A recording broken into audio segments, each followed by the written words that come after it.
gente, bom dia. Então, a gente chega aqui hoje no domingo, no último dia, no último módulo, ainda para falar de uma coisa que é sobre plano de negócios, que é uma coisa que vocês devem estar assim, fritando. Eu imagino que agora vocês estão na seguinte etapa, devem ter uns 3 caminhos. Ontem vocês falaram sobre modelo de negócios, tiveram suas sessões de consultoria, então existe uma possibilidade de vocês terem saído daqui ontem falando, o caminho que eu escolhi está mais ou menos legal, precisa de uns ajustes, então vocês passaram depois o resto do dia afinando o seu plano. A outra possibilidade é que vocês viram que não era bem por aí, daí vocês estão sem dormir desde ontem, chegando assim, como é que eu vou resolver esse problema hoje? É possível que isso tenha acontecido. Ou então vocês falam assim, ele falou uma coisa assim, mas eu acredito que pode ser esse caminho, o humor de vocês pode estar atendendo para esse lado. E quando a gente fala de plano de negócio, na verdade, o que acontece é que a gente fala de uma coisa que é quase um mito mesmo. Ainda mais para a gente da área da cultura e também para a área social, falar de plano de negócio é uma coisa muito complicada, porque, na verdade, você envolve um processo que é complicado e que é um processo, na verdade, onde você tem que colocar no papel algumas coisas, e quando você coloca no papel, na verdade, o que você faz é escolher. Você define caminhos. A gente sabe, quando você define caminho, você também abre mão de muita coisa. E abrir mão é difícil, é muito difícil. Então eu estava falando agora com a Germana isso daí, né? Que acho que vamos dizer assim, a parte mais difícil de todo o processo de escrever o plano é que você, em determinado momento, você opta por algo, você escolhe algumas coisas e essas escolhas fazem com que você tenha que abrir mão de outras. É muito, muito difícil, né? Quando você tem ali 15 anos, adolescente, você fala que você pode ser presidente, jogador de futebol, modelo, vai ser rico, mas vai ajudar os pobres, vai estar na África, vai estar no Brasil, tudo você pode. Mas quando você chega ali aos 20, aos 30, as coisas vão... Você vai optando sem, às vezes, tem que ter uma escolha muito... Quando a gente escolhe uma carreira, você já faz uma opção, você abre mão de muitas outras coisas, né? Quando você chega aos 30, você já você não tem... Você pode até ter uma mudança radical, mas você já é. Então, esse processo que vocês estão vivendo da ideia de vocês é um processo de amadurecimento. Amadurecimento por quê? Porque você fala assim, não, minha ideia é legal, é super bom você falar da ideia de vocês, mas quando você começa a colocar no papel e fala sobre fazer ela acontecer, tem um caminho ali, né? E o plano de negócio, na verdade, tem que traduzir esse caminho, tem que traduzir essas escolhas, não tem que fazer sentido para vocês e, logicamente, para as outras pessoas que estão te ouvindo, que querem ver seu plano, que querem ver se a tua ideia fica de pé, se ela é viável, principalmente se ela é viável, tá? Então, vou começar falando primeiro sobre o seguinte, sobre o que é um plano de negócio. Então, uma descrição bem simples, que é na verdade, um documento escrito que descreve os objetivos de negócio, quais passos devem ser dados para que esses objetivos sejam alcançados, diminuindo riscos e incertezas. Então, qual que é o foco? Você vai minimizar a sua possibilidade de risco, todo erro que você poderia ter no negócio, você coloca no papel e você já prevê. Ou seja, você diminui muito essa possibilidade, né? Todo empreendedor ele tem uma vocação de sair fazendo, isso é muito bom, sai fazendo, é meio instintivo, vai atropelando porque o importante é fazer, colocar de pé. Isso é o espírito empreendedor e é por isso que vocês estão aqui. Em determinado momento, vocês na verdade têm que fazer e parar e pensar um pouquinho, planejar, por quê? Porque vocês definem se vocês querem continuar no ritmo que vocês estão hoje, que pode demorar que seus projetos saiam do papel em 10 anos, ou que vocês querem realmente ganhar um ritmo, que eles tomem um corpo. E é por isso que é preciso parar e pensar. Então, quando você fala de um projeto ganhando corpo, o seu risco é maior. Aí você não está mais falando, mas você está envolvido. Você está falando, às vezes, de uma equipe, você está falando de outras pessoas que estão trabalhando contigo, você está falando de somas de dinheiro assim, que são mais relevantes, e você está falando, às vezes, que a gente está falando de capital de risco, dinheiro de outro. Então, você tem que diminuir os riscos porque o porte é maior, o seu tombo é maior. Então, o plano serve para guiar esse processo, para colocar no mercado, né? E no fundo, o que o plano ele se refere, gente? Todos vocês vieram com aquela ideia que é quase a marca do empreendedores criativos. Tem uma ideia. Mas o plano ele conta uma história. Em suma, é isso aí. Por que a ideia é importante? Vocês têm que explicar, e não só no plano, mas para vocês. Por que ela é importante? Por que ela é relevante? O que é essa ideia? A quem que ela se dirige? A quem que ela serve? Qual o mercado que ela está falando? Como que vai funcionar isso daí? quais são os resultados, o que vocês esperam, quanto vai custar e até quando, em quanto tempo que esse projeto vai ser colocado de pé. Essas aqui são as perguntas básicas que a gente faz. E, na verdade, são perguntas muito simples, né? Se a gente tiver uma ideia de fazer uma festa de criança, uma festa da minha filha, eu vou ter que pensar nas mesmas coisas. Vou ter que pensar assim, por que é importante, qual a relevância, o que é a festa, para quem que ela vai ser, como que vai funcionar, quanto vai custar ou se não vai custar, quando ela vai ser. Só que agora vocês estão falando de um negócio muito mais complexo, tá? E o plano de vocês tem que atender, basicamente, essas perguntas. Tá? Sem perguntar para vocês a ideia, tem que responder essas perguntas.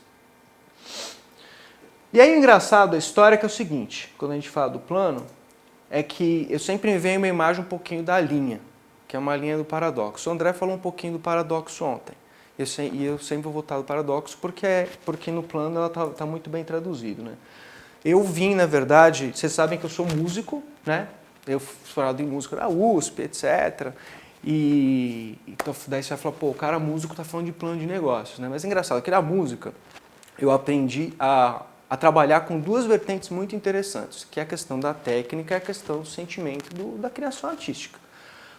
Eu tinha a época que para estudar para entrar na USP, eu tinha feito um cálculo para mim, que eu tinha que estudar pelo menos 20 horas por semana de piano. Eu tinha que estudar 20 horas por semana de piano porque eu tinha prova de piano. Era um cálculo quase matemático, que eu sabia assim, e meu cálculo era muito assim. Se eu fizer isso aqui, em tanto tempo eu vou ter tal peça, daí eu vou conseguir em um ano aprender isso, fazer aquilo. Você tem uma técnica, você sabe mais ou menos para onde você vai projetando. E eu tinha que estudar técnica, eu sabia que se eu não estudasse os exercícios, a coisa não saía. A técnica sem o sentimento também vira uma coisa mecânica, não funciona. É como se a gente falasse, é uma coisa que não traduz nada, não tem significado. E o sentimento sem técnica, qual que é o problema da história? Não adianta nada você pensar numa ideia, conceber uma sinfonia maravilhosa e não saber executar. Não vai chegar no resultado. Então, na música, eu, na verdade, aprendi a lidar com essa questão do paradoxo. Que você precisa da técnica como instrumento para você transmitir o sentimento que você quer. E eu acho que ela é muito aplicável, na verdade, quando a gente fala também da dicotomia do processo, sabe? Quando você fala assim, qual que é o sentido do processo, importante é o resultado, importante é o processo, você lida com esses dois, e quando você fala de mercado e de significado, entendeu?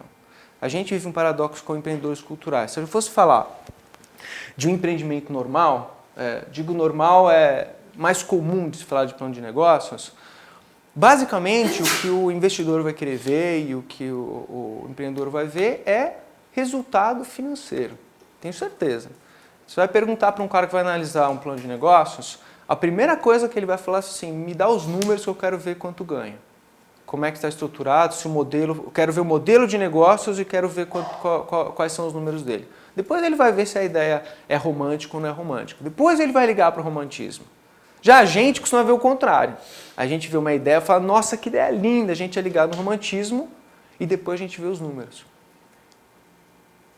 Aí que a gente, na verdade, nós como empreendedores, a gente tem que estar o tempo inteiro na corda bamba e é natural que a gente esteja assim, porque a gente tem que encontrar o equilíbrio dos dois. Não é um ou outro, é um e outro ao mesmo tempo para poder dar o equilíbrio. Não tem outra forma. Você não pode falar só do significado do seu trabalho, sabe? Sem falar de números e falar de mercado. Você não pode, se a gente falar só de mercado sem falar significado dentro da nossa área, também não tem muito sentido, senão não estaríamos na área cultural. Então a gente tem que saber como combinar essas duas vertentes dentro de um plano de negócios. Por que a gente tem que fazer um plano de negócios e não sai fazendo?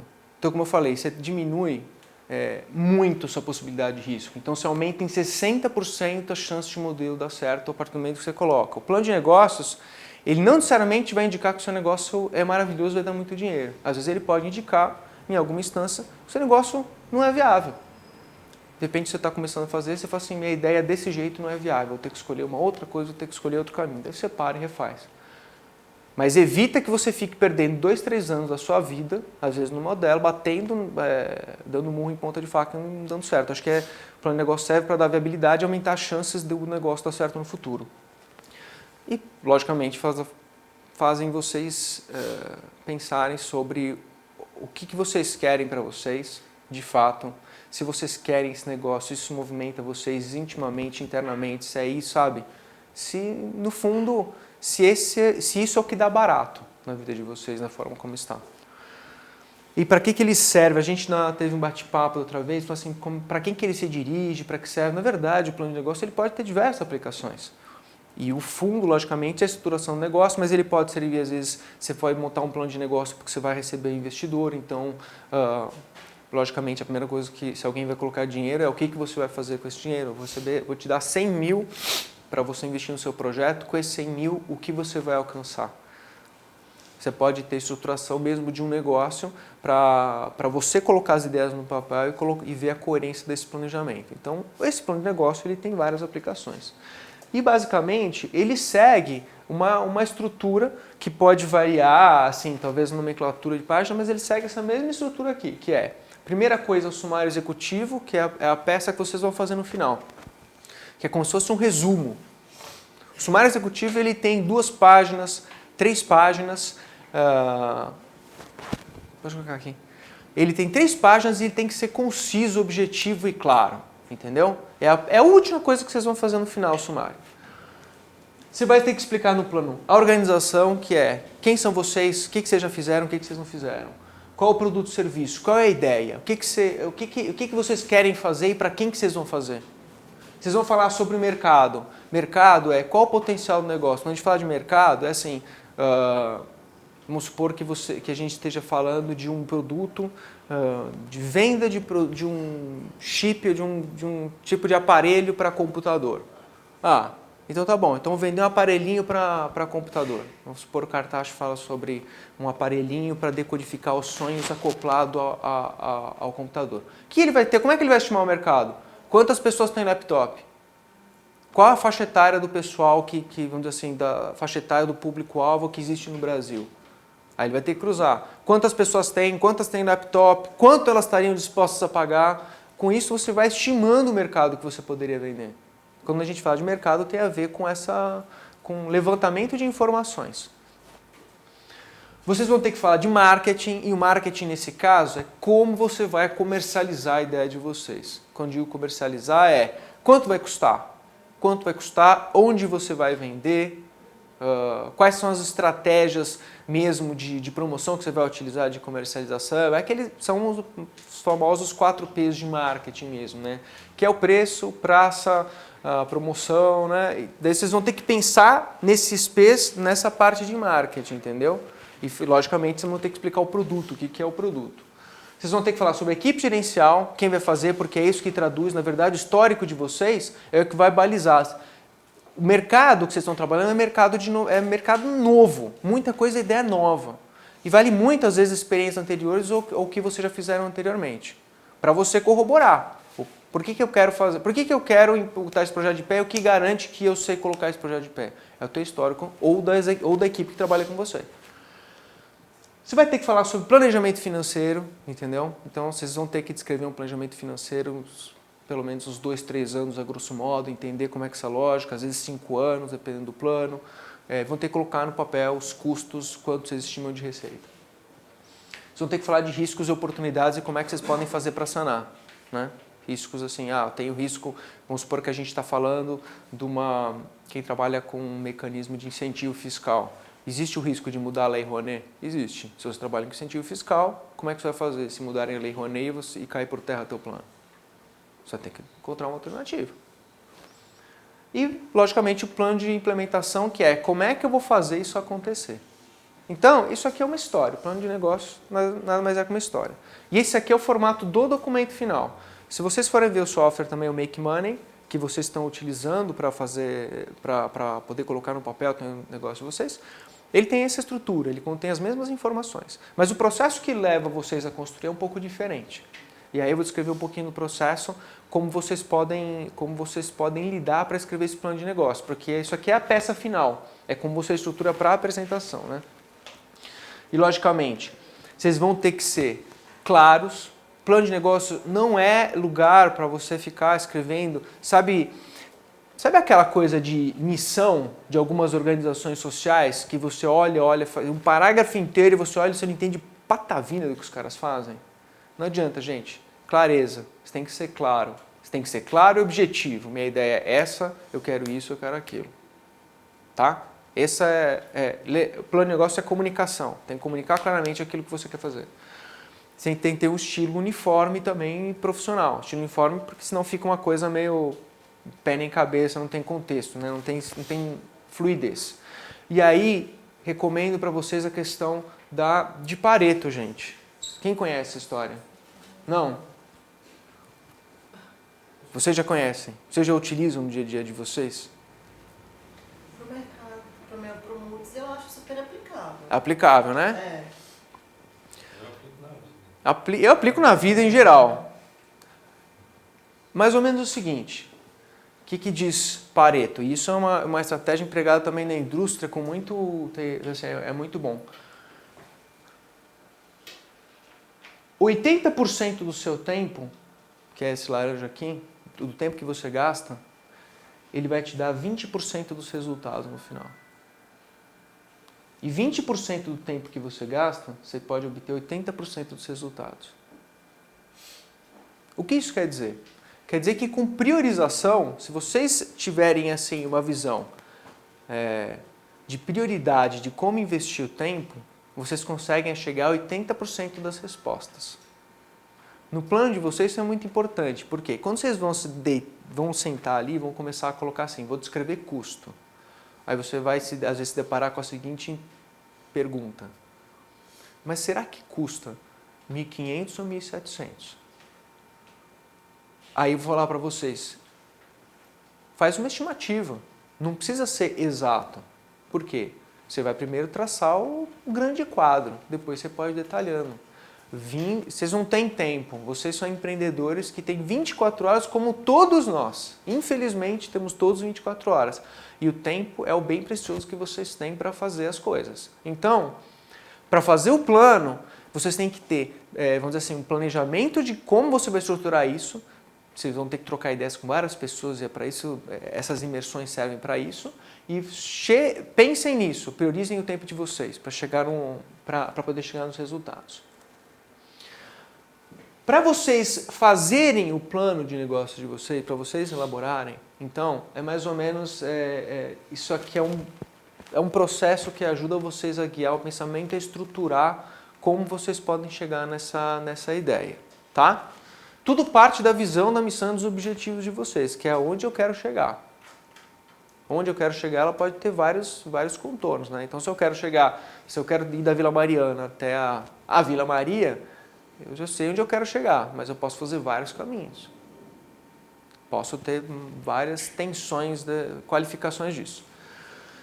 A partir disso, o que vocês vão ter que fazer? Análise da iniciativa, que é a análise de vocês. Fazer uma análise assim. Eu fiz que é um pouco do histórico, e também analisar seriamente quais são os ativos que você conta, quais são os recursos que a organização conta. Tá? Partindo dessa análise, você vai fazer também uma análise de entorno, que a gente tem uma metodologia que chama PEST. PEST, que você vai fazer uma análise política, econômica, social e tecnológica. São alguns indicadores. Então, o que te mostra essa análise PEST com a análise da iniciativa? Na análise PEST, ele vai te demonstrar, às vezes, o tamanho de mercado, quais são as oportunidades que você tem no futuro, né? E na parte da análise da iniciativa, vai te mostrar quais são os ativos que você conta, suas fortalezas e suas fraquezas. Esses dois, eles vão compor a análise fofa. Né? A análise fofa é uma análise assim que você coloca num quadro. Quais são as suas fortalezas do negócio? Então, cada negócio tem a sua parte. Então, vamos supor que a gente fale, minha ideia, eu estou com uma equipe, vamos dizer assim, eu tenho uma equipe muito bem formada, tem gerido, tenho muitos contatos já, tenho todas as marcas que querem entrar, que querem produzir. Qual é a minha fraqueza? Eu não tenho sistema comercial para vendas. Né? Quais são as oportunidades que você vê? Recife vai ser uma cidade sede da Copa e eu tenho como comercializar produtos até lá, tem investimento governamental. Quais são as ameaças? Aí vocês vão compondo esse quadro. Um exemplo dessa análise PEST que eu vou trazer para vocês é mais ou menos isso aqui. Ó. que é como é que vocês chegam a tangibilizar o discurso de vocês. 2000 a 2007, cerca de 30 milhões de brasileiros tiveram acréscimo de 20% no total da renda disponível para gastos extras, excedendo a classe média. A análise de padrão de consumo em cultura pelo brasileiro indica que o total investido em cultura, 82% diz respeito a práticas culturais realizadas dentro de casa, televisão, vídeo, música e leitura. Então eu utilizei dados aqui para exemplificar o quê? Que o brasileiro ele vem crescendo com a renda, ele tem mais dinheiro para investir em cultura, né? E que ele tem um padrão de consumo que vem aumentando, e principalmente para a parte de cultura dentro de casa. Ou seja, o teu negócio, se for dentro desses modos, são os números que você pode indicar numa análise PEST.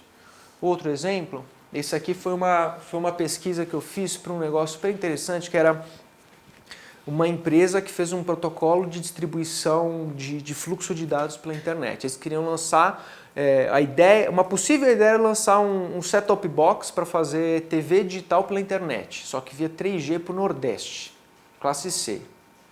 Uma coisa doida. O que você tem que levantar de dados? Primeiro, quanto que o pessoal está disposto a gastar num dispositivo de computador? Não, você tem uma pesquisa do Comitê Gestor da Informática que diz que assim, um computador as pessoas estão dispostas a pagar R$1.000, que tantos por cento da população urbana querem comprar, a quanto querem comprar, se tem fatores assim, às vezes culturais, as pessoas mais velhas não estão dispostas a comprar, então isso é que vai te trazer um pouquinho mais de consistência para o plano de vocês, tá? Isso aqui é o que te mostra a análise PEST. Voltando aqui, então além desse daqui a gente vai fazer, dentro de todo o escopo da diagnóstica e análise da indústria, dos competidores, é falar assim, bom, se eu estou nesse mercado, quem está lá junto comigo, como ele faz, o que ele faz, quem eu vou enfrentar de concorrência. E também a análise que a gente chama de carteira de produtos. O que é carteira de produtos? Porque às vezes o teu negócio não é uma ideia, são várias ideias. A Paola, o negócio dela tem mais de uma ideia. Como é que elas se compõem? Como é que elas formam quadros? A Germana também. Como é que elas compõem um quadro só? E vocês vão ter que analisar a partir daqui. Como é que eu vou analisar o produto e a quem ele se destina, qual o mercado, fazer pesquisa.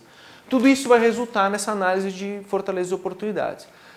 Tudo isso eu chamo de diagnóstico e análise, que é a etapa que você para e pensa no teu projeto. Você recolhe informação, você recolhe um monte de informação e com base nessas informações vocês vão fazer o quê? A estratégia e o modelo de negócio de vocês. Vocês vão ter que pensar quais são as alternativas, o posicionamento, qual o modelo de negócios que vocês vão empregar, ou seja, como é que vocês vão rentabilizar o negócio de vocês. E vocês vão falar assim também, mercado é esse, estratégia de posicionamento é essa. Com isso, essa parte do meio é a parte grosso da história, que é onde você faz a concepção do negócio em si. É um processo criativo, gente. Eu sou músico assim, então eu recolho um monte de ideias, depois eu coloco no papel, vejo como é que elas se concatenam, encadeiam as ideias, depois eu vou trabalhando, vou refilando, que é a última parte, que é o detalhamento dos planos. Detalhamento do plano operativo, do plano financeiro, quanto vai custar, e do plano de marketing, um plano de captação de recursos. Isso é fazer uma análise de risco. Então tudo isso é um processo que vai resultar num plano de negócios e que é onde vocês vão trabalhar no documento que foi colocado acima. Logicamente que como eu estava dizendo para vocês, não existe uma camisa de força. Por quê?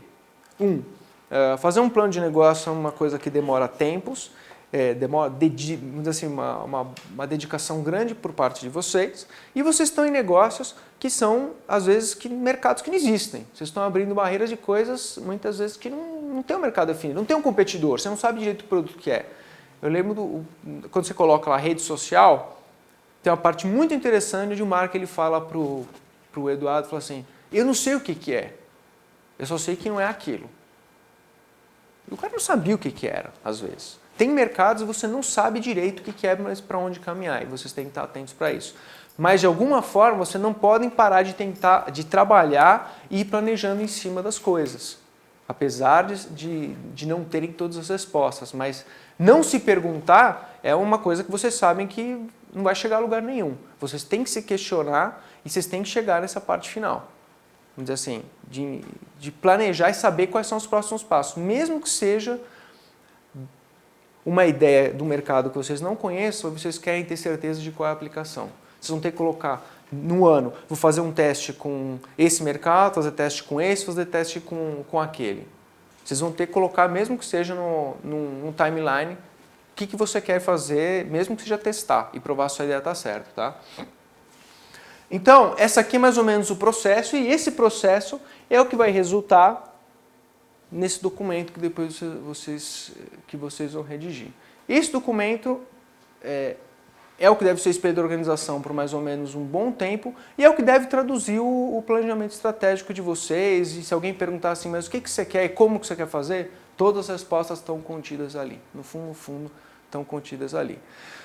Então, para o negócio de vocês, acho que o desafio final, a gente está aqui no último dia, talvez não seja a gente se colocar como meta ter um plano perfeito, mas assim, vamos chegar a um plano que seja coerente, mesmo que seja com poucas informações, mas vocês consigam traçar uma história do começo ao fim.